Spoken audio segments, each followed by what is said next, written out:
أعوذ بالله من الشيطان الرجيم. بسم الله الرحمن الرحيم. يا أيها المزمل قم الليل إلا قليلا نصفه أو ينقص منه قليلا أو زد عليه ورتل القرآن ترتيلا إنا سنلقي عليك قولا ثقيلا إن ناشئة الليل هي أشد وطئا وأقوم قيلا إن لك في النهار سبحا طويلا واذكر اسم ربك وتبتل إليه تبتيلا رب المشرق والمغرب لا إله إلا هو لا إله إلا هو فاتخذه وكيلا واصبر على ما يقولون واهجرهم هجرا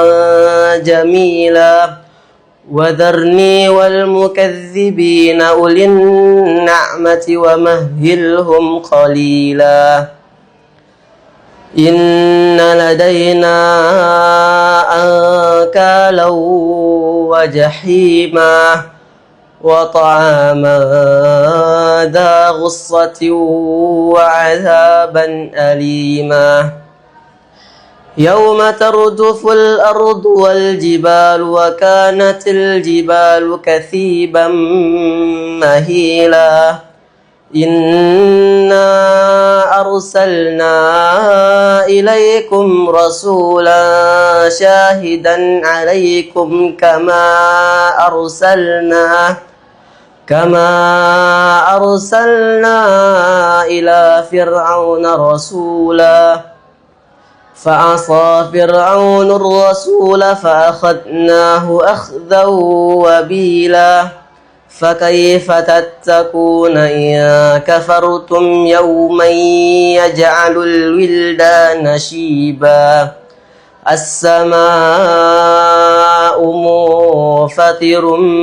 به كان وعده مفعولا إن هذه تذكرة فمن شاء اتخذ إلى ربه سبيلا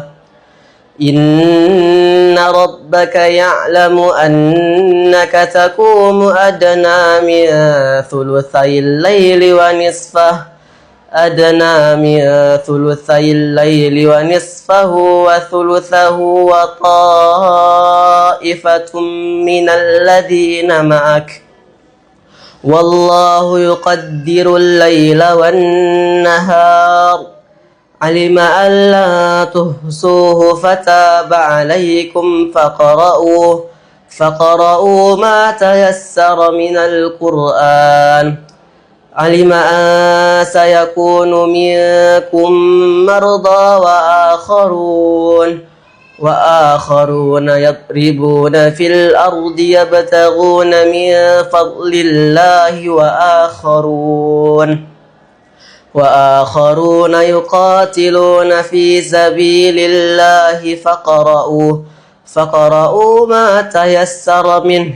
وأقيموا الصلاة وآتوا الزكاة وأقرضوا الله قرضا حسنا وما تقدموا لأنفسكم من خير تجدوه عند الله هو خيرا وأعظم أجرا واستغفر الله إن الله غفور رحيم.